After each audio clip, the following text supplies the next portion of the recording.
ورحمة الله وبركاته ولكن كنت سفرية إن شاء الله تعالى ما أنت وحن ربا إن أفر خضب وأنا نكوه ديرين دون إن شاء الله تعالى 6 دقيقة أما لو دقيقة يبرو حين خطو وأن أقول لجلي أنت بدن لأن يردنا إنسان ugu mashquulin inaan kula qaybsado afartan qodob ma ahan cunto la cunayana ma ahan exercise la sameynayana ma ahan hurdadana maanta kuma jirto qodobka ugu horeeya wuxuu yahay consistency-ga waxa ay dhahaan joogteynta inta badan waxaan sameeyaa markaan gym-ki imaado dadka aan arko in uu jirkoodu isbedelay qurux badan waxaan weydiiyaa sirta ka dambeyso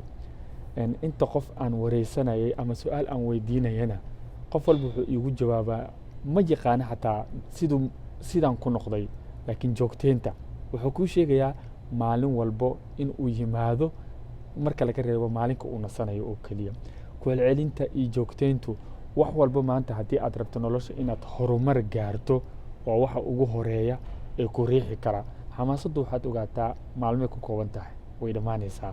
haddii ay isbuuc ku riixdo ay 2 isbuuc ku riixdo laakiin discipline-ka iyo ku celcelinta shayga waa wax aad muhiim u ah talabaadna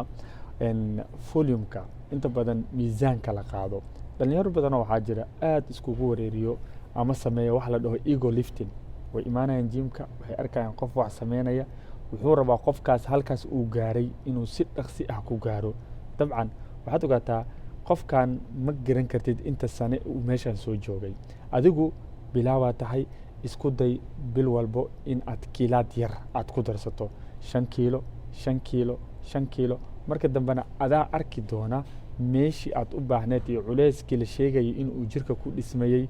in aad gaarto qodobka saddexaad waa qodobka ugu muhiimsan planka inteena badan plan ma lihin haddii aad rabto inaad miisaan iska ridid waxaad meel ku qorataa